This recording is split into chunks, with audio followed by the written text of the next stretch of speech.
அன்பார்ந்தவர்களே, இன்று வாசிக்கப்பட்ட இந்த நற்செய்தி வாசகம் திருமண திருப்பலியிலே பல முறை நாம் வாசித்து தியானித்திருக்கிறோம். இந்த திருப்பலி, இந்த நற்செய்தியில் 3 நிலையை நாம் பார்க்கின்றோம்.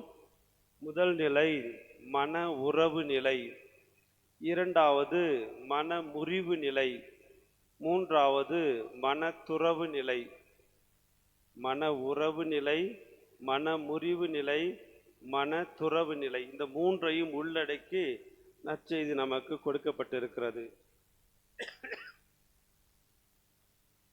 நாம் யோசித்து பார்க்கின்ற பொழுது இன்றைய காலத்தில் திருமண வாழ்வு என்பது ஒரு கேள்விக்குறியாக, கேலி கூத்தாக கூட மாறிவிடுகிறது. தொலைக்காட்சியிலே திருமண நிகழ்வை பற்றி அவ்வப்பொழுது விவாத நிகழ்வை பார்க்கின்ற பொழுது இவ்வாறாக சொல்லப்பட்டது, திருமணமாகி 5 நாட்களில் நாங்கள் பிரிந்து விட்டோம், விவாகரத்து பெற்று விட்டோம் என்று. எதற்காக அவர்களுக்கே தெரியவில்லை, எதற்காக நாங்கள் மனமுறிவு பெற்றோம் என்று.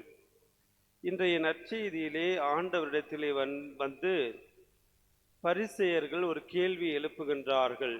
நம் எல்லாருக்கும் தெரியும், ஆண்டவர் இயேசு வாழ்ந்த காலத்திலே சதுசேயர்கள், பரிசேயர்கள் என்று 2 குழுக்கள் இருந்தார்கள்.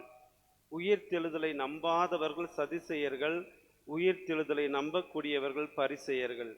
இந்த பரிசேயர்களில் 2 குழுக்கள் இருந்தார்கள். ஒருவேளை நாம் அடிக்கடி அதை பயன்படுத்தாமல் இருந்திருக்கலாம்.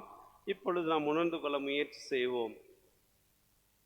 ஷமாய் என்ற பரிசேயர்கள், ஹில்லல் என்ற பரிசேயர்கள் என்று 2 பெரிய குழுக்கள் இருந்தார்கள். ஷமாய், ஹில்லல் என்ற 2 குழுக்களாக பிரிந்து செயல்பட்டார்கள். இவர்கள் ஏன் என்றால், ஒரு அமைப்பை சார்ந்தவர்கள் கடினமான சட்டத்திட்டங்களை ஏற்றி கடைபிடித்தார்கள். ஒரு அமைப்பை சார்ந்தவர்கள் மிக சுலபமான சட்டத்திட்டங்களை கடைபிடித்து வாழ்ந்தார்கள் என்று வரலாறு நமக்கு எடுத்துரைக்கிறது. ஷமாய் என்ற குழுவை சேர்ந்தவர்கள் மன முறிவை பற்றி சொல்லுகின்ற பொழுது, பரத்தன்மையில் விபச்சாரத்தில் ஈடுபட்ட நபர்களை மோயிசன் சட்டப்படி மன முறிவு கொடுத்து விடலாம் என்ற ஒரு கண்ணோட்டம், என்ற ஒரு வாழ்வை வாழ்ந்து கொண்டிருந்தார்கள். அதே மாதிரி ஹில்லல் என்ற குழுவை சார்ந்தவர்கள் எந்த காரணமும் இல்லை, ஆண்கள் விருப்பப்பட்டால் மனமுறிவு கொடுத்து விடலாம் என்றிருந்தார்கள். இந்த சிக்கலான சூழ்நிலையில் 2 குழுக்களும் ஒன்றாக இணைந்து வந்து ஆண்டவர் இயேசுவிடத்திலே கேள்வி எழுப்புகிறார்கள். எக்காரணத்தை கொண்டு நாம் மனமுறிவை கொடுக்கலாம் என்று மனமுறிவை பற்றி கேள்வி எழுப்புகின்றார்கள். அப்படி ஒருவர் தம் மனைவியை எக்காரணத்தையாவது முன்னிட்டு விலக்கி விடுவது முறையா என்று கேட்கின்ற பொழுது ஆண்டவர் இயேசு என்ன சொல்கிறார்? படைப்பின் தொடக்கத்திலே ஆணும் பெண்ணுமாக கடவுள் மனிதனை படைத்தார். மனமுறிவு என்பது உங்களுடைய கடின உள்ளத்தை பொறுத்துதான் மோயிசன் சட்டத்தை இயற்றினாரை தவிர கடவுளுடைய விருப்பம் இது இல்லை என்பதை எடுத்து கூறுகிறார். அவர்கள் விடவில்லை. மோயிசன் சட்டம் இயற்றியிருக்கிறாரே என்றெல்லாம் சொல்லுகின்ற பொழுது, அந்த சட்டத்தை அவர்கள் விவரித்து சொல்லுகின்ற பொழுது, ஒரு பெண் விபச்சாரம் செய்து விட்டால் மனமுறிவை கொடுக்கலாம் என்று நீங்கள் சொல்கிறீர்கள், ஒரு ஆணும் மனமுறிவு கொடுத்து விட்டு வேறொரு பெண்ணோடு வாழ்ந்தால் அவனும் விபச்சாரம் செய்கிறான் என்பதை இங்கு சுட்டி காட்டுகிறார். மிக அருமையாக அவர்கள் பெண்களை மட்டுமே யோசித்து கொண்டிருக்கிற நேரத்திலே ஆண்களும் விபச்சாரம் செய்கிறார்கள் என்பதை இந்த நற்செய்தி பகுதியிலே சுட்டி காட்டிவிட்டு மீண்டுமாக அவர் சொல்கிறார், மனமுறிவு என்பது கடின உள்ளத்தின் பொருட்டு எழுதப்பட்டதே அன்றி ஆணும் பெண்ணும் இணைந்து வாழ்வதுதான் திருமண வாழ்வு என்பதை சுட்டி காட்டுகிறார். இயேசுவில் அன்பார்ந்தவர்களே, நாம் நினைத்து பார்ப்போம், இன்றைய காலத்தில் திருமண வாழ்வு என்பது ஒரு பொறுப்புள்ள வாழ்வு. அதை ஏற்றுக்கொள்வதற்கு இன்றைய காலத்தில் இளம் பிள்ளைகள், இளம் தம்பதியர்கள் முன் வருவதில்லை. அதிக சுயநலத்தோடு வாழ்வதால் பொறுப்பை ஏற்றுக்கொள்ள முடிவதில்லை.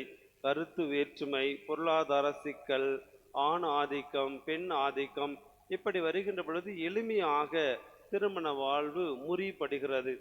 எனவே ஆண்டவர் இயேசு இன்றைய நாளில் நமக்கு சொல்லுகின்ற செய்தியை நினைத்து பார்ப்போம். திருச்சபை சட்டம் என்ன சொல்கிறது? திருச்சபை சட்டம் என்ன சொல்கிறது? எதற்காக நிறைய பேர் டைவர்ஸ்க்கு அப்ளை பண்ணும்போது எதற்காக நாம் டைவர்ஸ் வாங்கலாம், திருச்சபை சட்டம் என்ன சொல்கிறது என்று பார்க்கின்ற பொழுது, தவறான உறவு, ஆணாக இருந்தாலும் பெண்ணாக இருந்தாலும் தவறான உறவு கொண்டிருந்தால் சட்டம் சொல்லுகிறது நாம் விவாகரத்து கொடுக்கலாம் என்று. முதல். இரண்டாவது, திருமணம் ஆன பிற்பாடு ஆண்மை தன்மையோ பெண்மை தன்மையோ இல்லாமல் இருந்தால் அவர்களுக்கு மனவிலக்கு கொடுத்து விடலாம் என்று சொல்கிறது. மூன்றாவது, ஆணுக்கும் பெண்ணுக்கும், திருமணம் செய்து கொள்ள போகிற ஆணுக்கும் பெண்ணுக்கும் மனதளவில் அவர்களுக்கு விருப்பம் இல்லாமல் யாராவது அவர்களை கட்டாயப்படுத்தியிருந்தால், ஃபோர்ஸ் பண்ணியிருந்தால், அது உண்மை என்று கண்டறிந்தால் மனவிலக்கு கொடுக்கலாம் என்று திருச்சபை சட்டம் நமக்கு சொல்லுகிறது. இருந்தாலும் திருச்சபை என்ன சொல்கிறது?